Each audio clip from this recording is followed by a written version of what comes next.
Welcome educators to the professional development for Google Classroom. Before we get started with the module lessons, I wanted to double check that everybody has received an email from me with the following link. If you have not, please let me know so I can get that sent out to you. In the meantime, I'm going to go ahead and click on this and we can review quickly the pre-assessment for this course.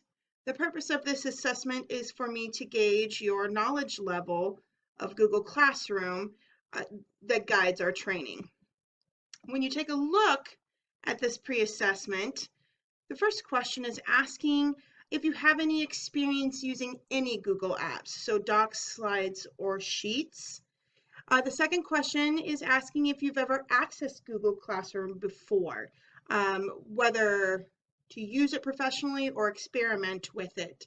If your answer is no, please go ahead and stop your survey here. You will not be able to answer any of the questions that follow. If your answer is yes, I want you to go ahead and continue with the survey. Question number 3 is asking if you've created a class within Google Classroom before, and if you have you invited students to join in your classroom? And have you created or managed multiple classes? Question number 4 is asking if you've ever created assignments within Classroom, and if you were successful in managing these assignments and student work. And the last question is asking if you've ever posted announcements in Classroom, or if you've ever posted links or resources or any type of curricular content somewhere in Google Classroom. Once you've done this, we can go ahead and get started, and you can go ahead and click on Module 1.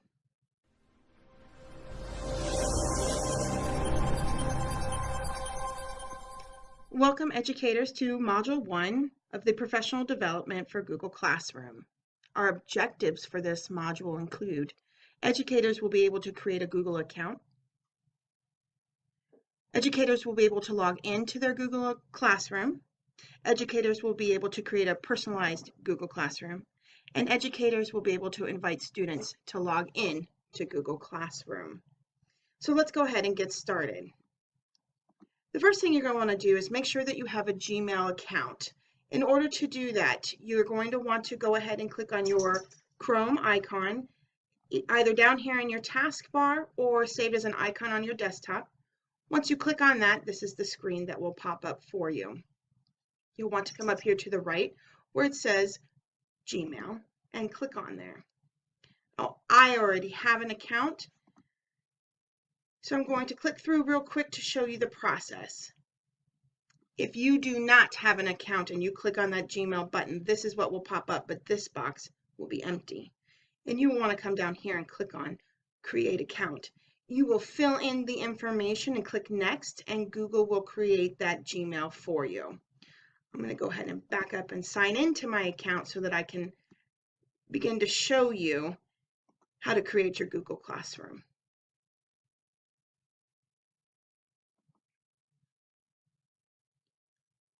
Now that I am signed back in, I want to get back to this Google homepage. So you just click the plus sign up here and open up a new tab. Again, you're going to want to come over here to the right. To this series of blocks, when you hover over, it says Google Apps, better known as the waffle, and that's how it will be addressed as we move forward in our module. So you're going to want to go ahead and click on that waffle, and when you do, a list of your Google Apps available to you are going to show up, and you're going to want to go ahead and scroll until you find Classroom. And this is what the Classroom app looks like. There's a chalkboard and it says Classroom underneath. So you want to go ahead and click on that. Now, if you've never accessed Google Classroom before or experimented with creating them, this screen would be blank. I've been playing around with mine, so my classrooms are listed. In order to create one, you'll want to come up here to the right and click on the plus sign, where it gives you two options to either join a class or create a class. And we're going to go ahead and click Create.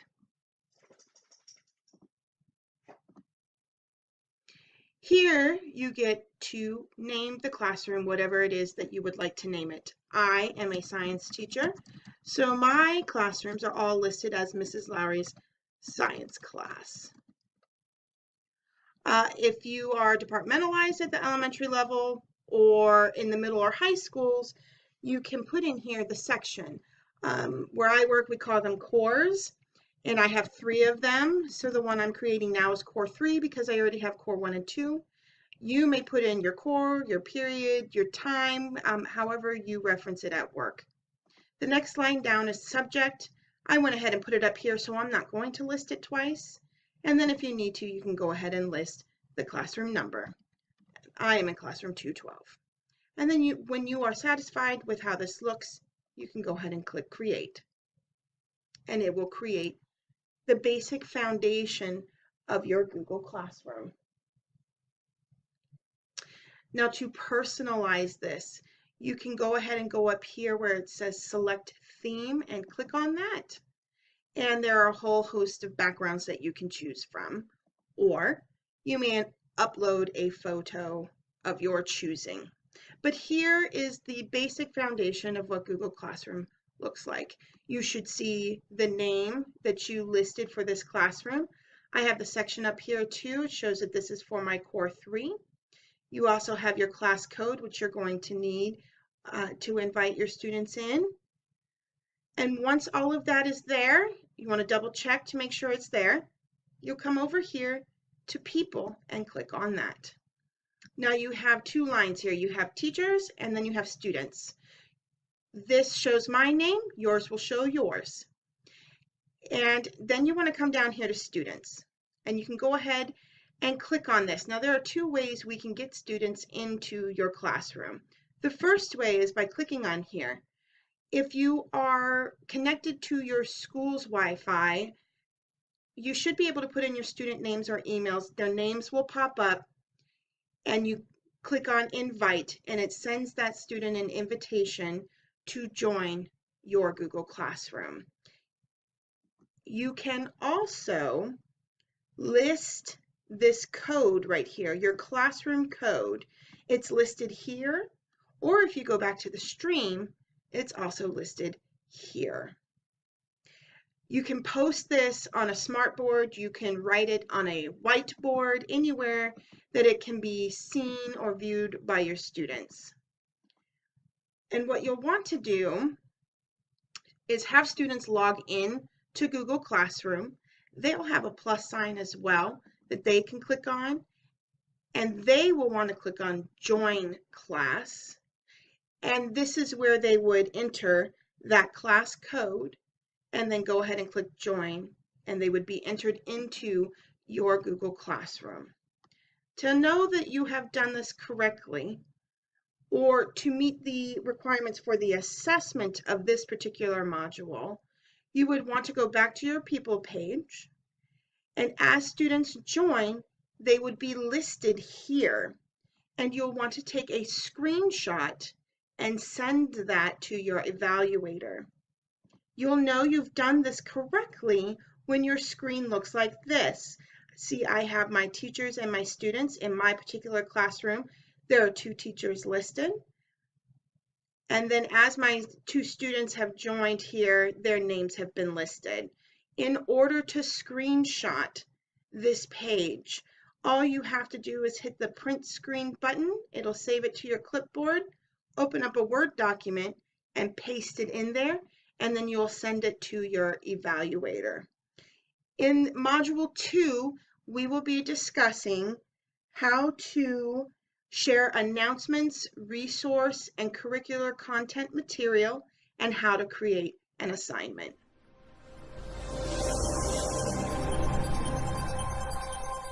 Welcome back, educators. This is Module 2 of the Professional Development for Google Classroom. Our objectives for this module include educators will be able to access their Google Classrooms and download curriculum content, resources, announcements, and create assignments. And educators will be able to add instructions and notes for students to follow for their assignments. We'll go ahead and get started. Remembering to click on the Chrome icon either on your taskbar or as the desktop icon. It'll bring you to Google homepage where you click on the waffle, scroll down to your classroom and click on it. Your classroom should pop up for you and you can go ahead and highlight your name and click there, and it brings you into your classroom. The first skill we're going to focus on is how do you post an announcement to share information with your students. You'll want to come here where it says share something with your class and click on it and post your announcement. I have forgetful readers, and even if they do read, they forget to log their reading response. So I'm going to share the announcement of have a great weekend. Don't forget to log your reading responses. And if I had nothing else to say or nothing else to post, I would go over here and go ahead and click post. You do have the option to include attachments if you need to. You can upload from your computer. You can click on recent and use something you've posted recently, or you can go to your drive and pick whatever it is. You'd come down here and click upload, and it would attach to your announcement. I'm not attaching anything this time, so I'm going to go ahead and click post. To post curricular content, let's say you were going to pull the essential questions from your pacing guide. To click resources or links, you would go through the same process as creating an announcement. And you would click here, share something with your class, make the comment that you're going to make.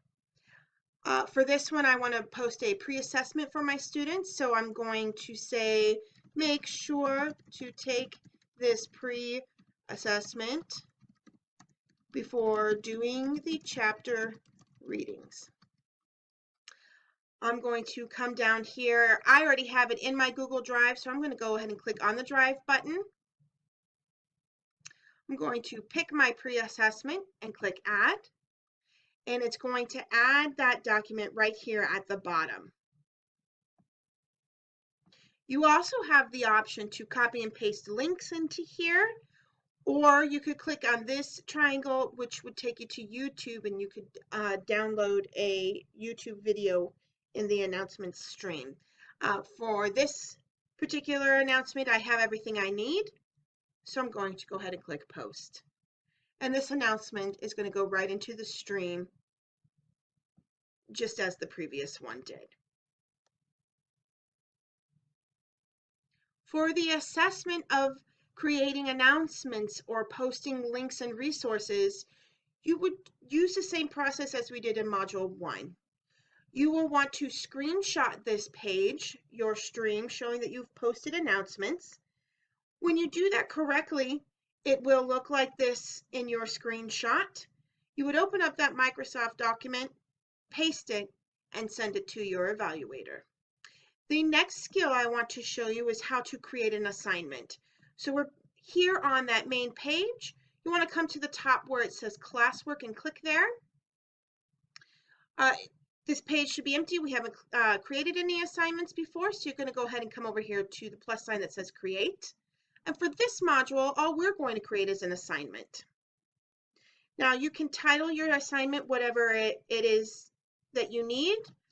I'm having my students do an article summary. Then I can come down here, just like with announcements, I can click on the paperclip and upload or hit up any recent documents, or you can click here on this icon and upload from your Google Drive, or you can always post a YouTube video clip.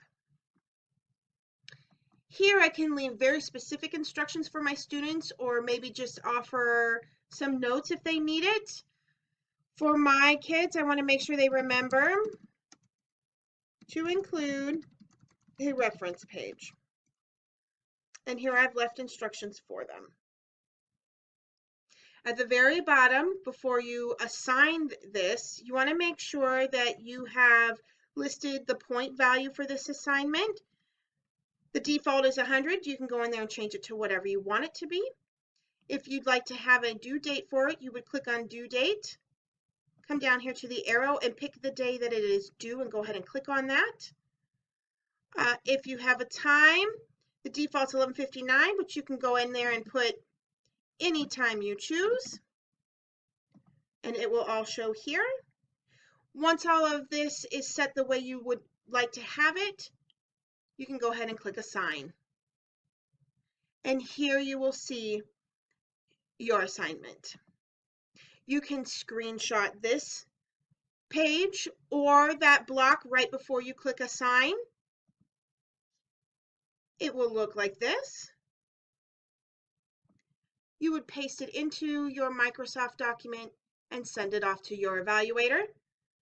Module 3 will cover the post-assessment evaluation on Google Classroom and the professional development.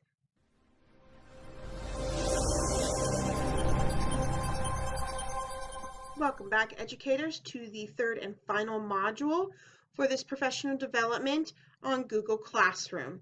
Our objectives for this module include educators will review and reflect their adaptations to Google Classroom. Educators will review success and feedback of using Google Classroom. Educators will perform an evaluation of strengths, weaknesses, and success or failure of the implementation of Google Classroom. In the next few days, you'll be receiving an email from me that has a link to a post-assessment asking more questions about how I can improve this professional development for the next time. Objectives 1 and 2, you will be completing on-site at your school with your evaluator, your technology people, your administration. I'm going to go ahead and click on this link so that you can have an idea of what it is to expect when you receive this email from me. The questions for this post-assessment cover: did you find Google Classroom easy to access? Did you find the process of inviting students into your classroom easy or difficult? Were you able to access all the tabs within Google Classroom? Were you able to access and post to the announcements page? Were you able to post resources to the announcements page? Were you able to post assignments through Google Classroom? And did you find Google Classroom easy to use in helping you manage student work? The follow-up question to all of these also includes, if you had difficulties or issues, what were they? Please share them with me. And did you receive any kind of help to help you solve these issues? Also listed at the bottom of the page, it asks to please take the time to add any additional comments, complaints, or suggestions about the professional development that you received in implementing Google Classroom. I'd like to take all this into consideration when putting together the next training sessions. Thank you very much for your time in taking this professional development. Best of luck to you for the rest of the school year.